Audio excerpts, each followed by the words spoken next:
This is the Alto Beni region of Bolivia in South America. Site of a land colonization project, it is literally a new frontier.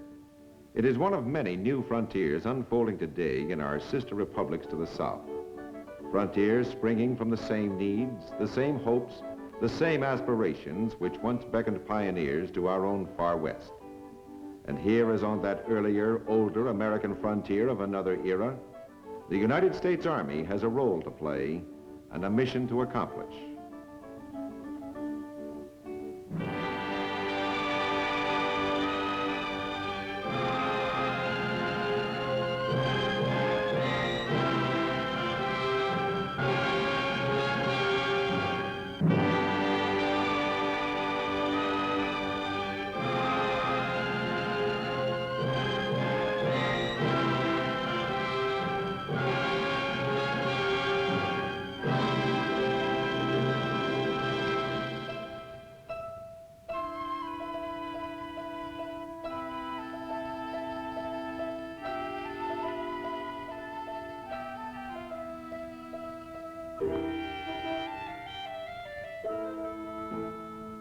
My name is Ray Morgan.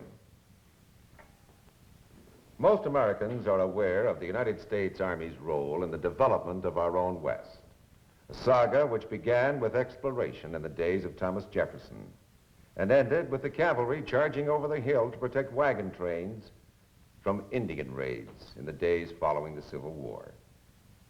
We are familiar, too, with the continuing work of the Army's Corps of Engineers in such crucial enterprises as flood control. This is the background which your Army today is bringing in the form of technical advice and experience to the armed forces of Latin America in their own efforts to serve as well as to defend their own countries. The program is called Civic Action.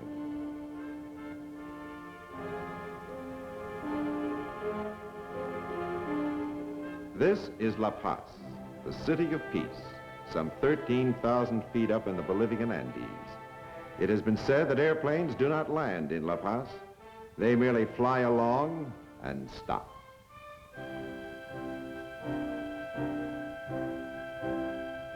So rarefied is the air in this capital city of the Altiplano, the high plateau region of the Andes, that new arrivals must often resort to oxygen masks during their first few days. To the residents, however, it is a healthy climate, cool and inviting, and one in which are sometimes performed awesome feats of human endurance.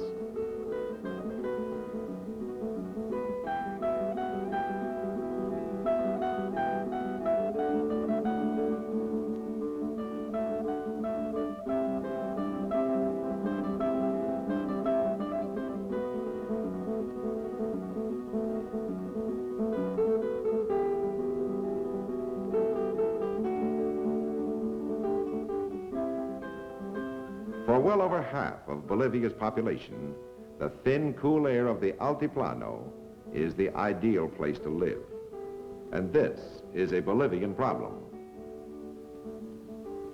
For the Indian farmer, who makes up the majority of Bolivia's population, has for centuries lived a precarious existence on a dry, almost sterile, overpopulated soil, clinging to the mountains of his birth, while vast regions of fertile lowlands remain untouched by human hands. Abandoned to lush and useless jungle. For centuries, only a small portion of Bolivia's arable land has been under cultivation, despite the existence of millions of landless peasants in other parts of the country. Until 1960, this was part of Bolivia's unused, inaccessible jungle.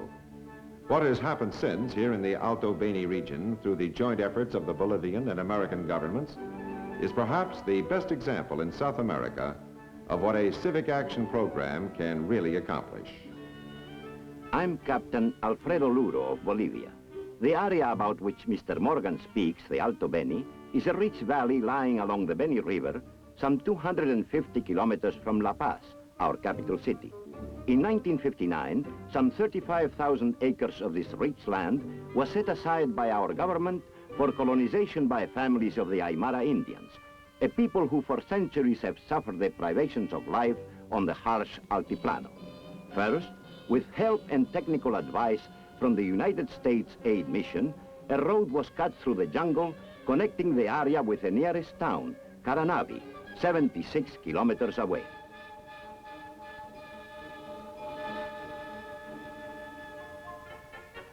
Meanwhile, families were being carefully screened for their suitability to develop the colony.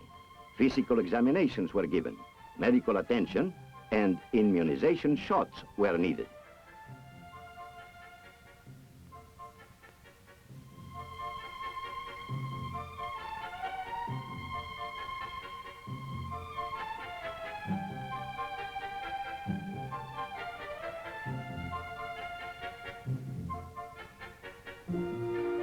You must understand that for one who has grown up on the highlands of the Altiplano, moving to the low, hot regions of a valley like the Alto Beni is like moving to a strange land which has a totally different climate.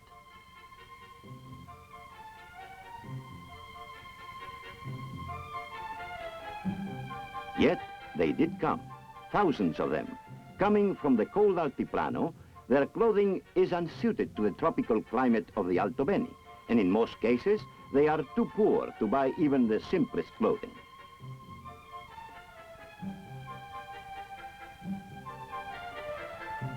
And so, the Herovich family is issued a pair of work trousers, 2 shirts, a hat, sandals.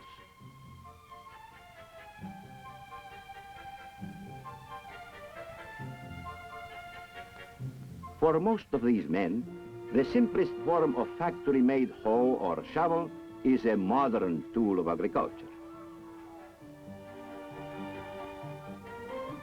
Since these are farmers, there is also animal life.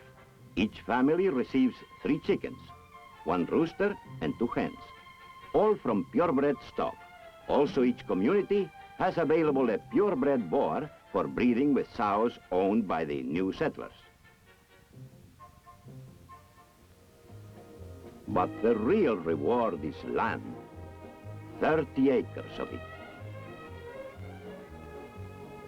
30 acres of land and a house. Not much of a house, a temporary structure, but it will last until the settler can build his own permanent dwelling. Of the 30 acres awarded to each family, 5 have been cleared in advance by men of the Bolivian army. 2.5 acres have been planted in crops that will provide the immediate needs of the family for fresh food. The other 2.5 acres of cleared fields may be used by the settler to plant any crop of his choice. By agreement, the remaining 25 acres belonging to each family must be planted in crops determined by agricultural experts to be most suited to the land and most in demand in the marketplace.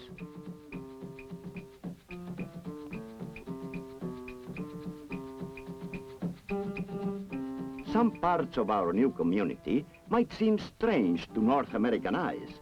Our cleared fields, for instance, with the tree stumps still standing. But since cultivation is done by hand, not by machines, the stumps are no problem. In this climate, they will soon rot away, helping to enrich this virgin, already fertile soil.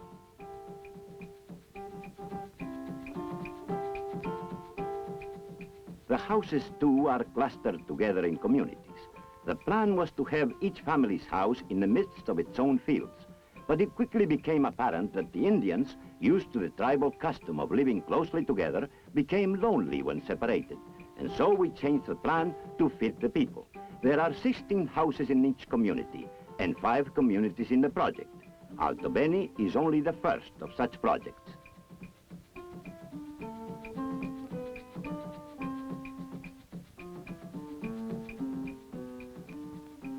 As fast as the Bolivian Army and the technical advisors from the Military Assistance Program here in Bolivia can build new roads, clear fields, and build the houses, other fertile valleys will be opened up to settlers, giving them an opportunity to attain, through their own hard work, a far better way of life than they or their ancestors have ever known.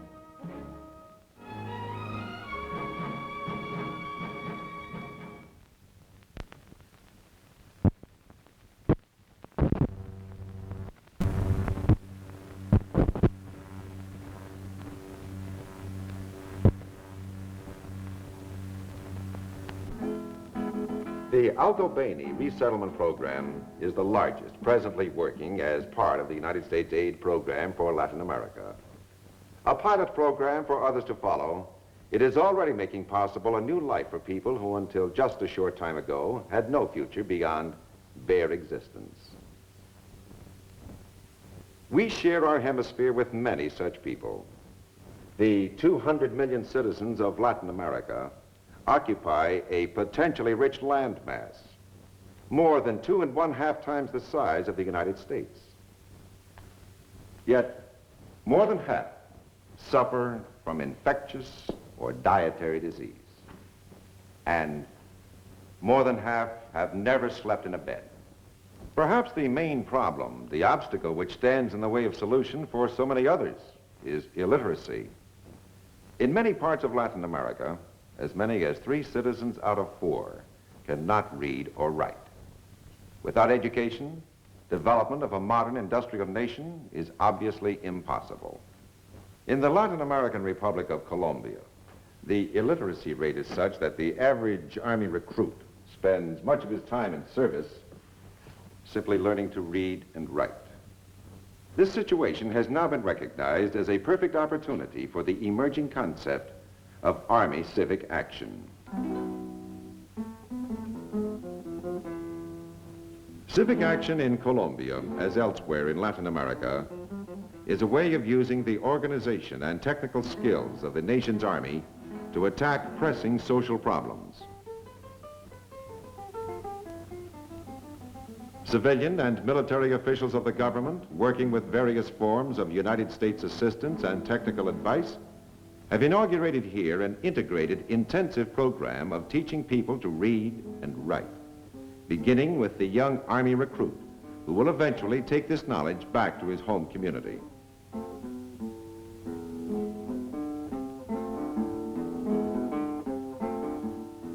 I am Emilio Rojas, a lieutenant in the Colombian Army. This is the little town of Fosca, high up in the rugged mountains of the Colombian Andes. Scenically, it is beautiful. But one does not live on scenery, and for Fosca's few thousand inhabitants, life is often hard. This is how Army Civic Action first came to Fosca on a recent Sunday, officially designated Civic Action Day.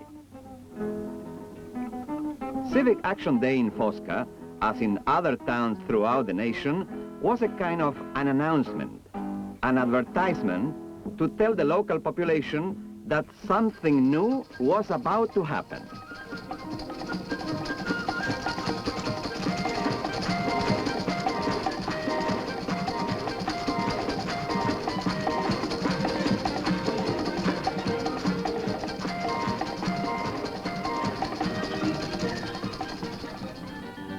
It was an occasion for farmers to bring their produce in for sale.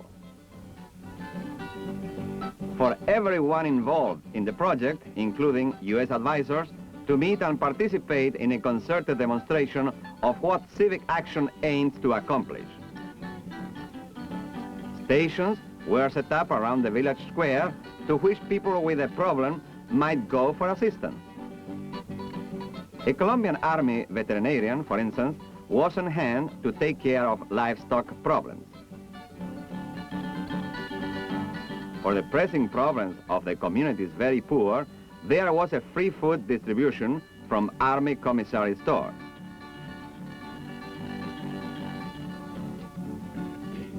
There were movies for the children. Repair of household pots and pans for the madres.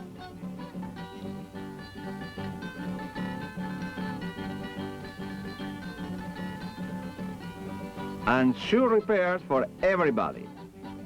There were haircuts.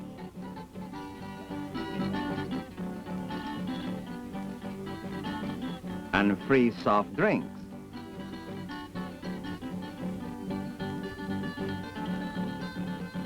There were medical examinations and medicine.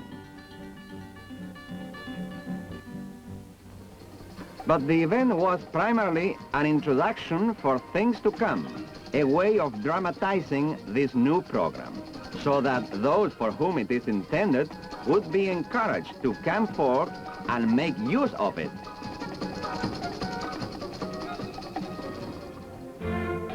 Better means of transportation by road and by air will itself do much to further Colombia's economic advance. Here too, civic action is extremely active.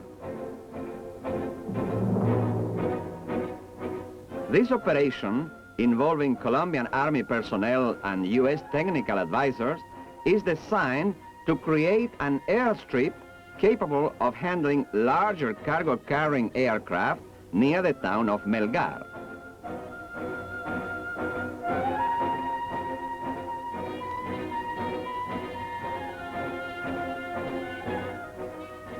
Already at Melgar, a water purification plant has been constructed and is now regularly operated by Colombian Army personnel. A measure of preventive hygiene. It is typical of such programs planned for rural areas throughout Colombia.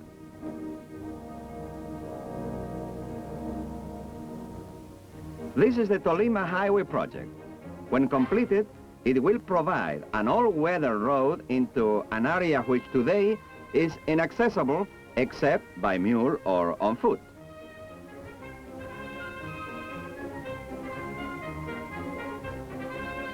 Working from opposite ends of the road, two Colombian Army engineer units have so far completed about half of the 200 kilometers of roads and bridges.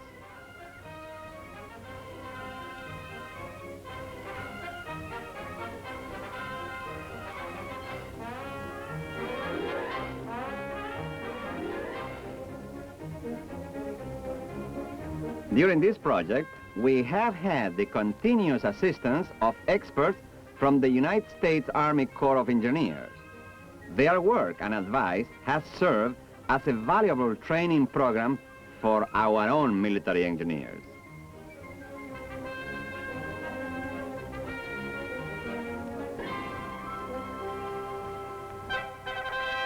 In Colombia, the Army represents today more than a means for national defense.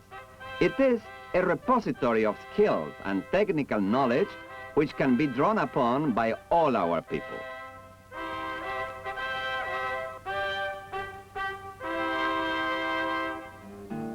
Trained personnel of the Army are today bringing their skills to the immediate problems of their countrymen, while at the same time, they endeavor to pass on those skills to coming generations that they may be better able to help themselves. This, in Colombia, is the meaning of civic action.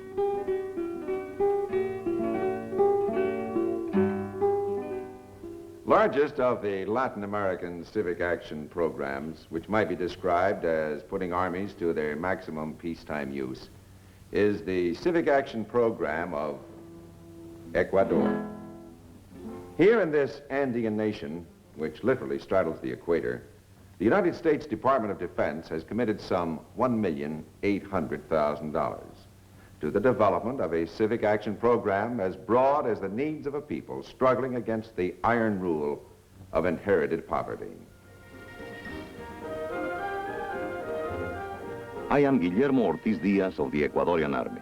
This is our capital city of Quito, nestled in a valley sometimes called the Avenue of Volcanoes. Only 15 miles from the equator, it's almost 2 miles above sea level, so that days are warm and nights are cool. In Quito, the past merges with the present. Centuries before modern Quito was founded by the Spaniards, it was the capital of the Indian kingdom of Quito. Later, it bowed to the mighty Incas, who made it capital of their northern kingdom. Both in Quito and in smaller cities, scattered throughout the Andean highlands, Indians are still a major part of the Ecuadorian scene.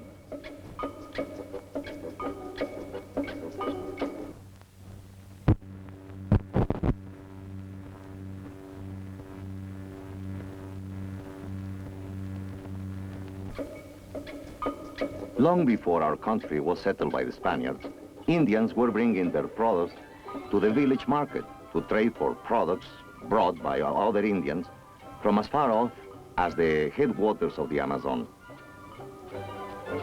Early on Saturday morning, Indians still come down from the hills to bring their wares to the market. Their customs have changed little over the centuries.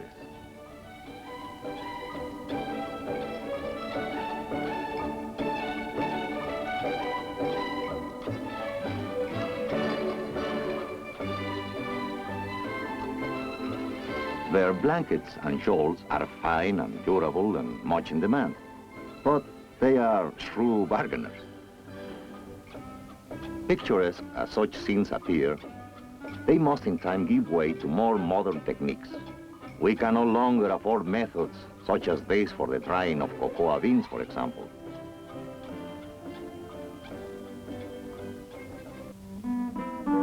Some of the world's most beautiful harbors here in Ecuador are the site also of much poverty.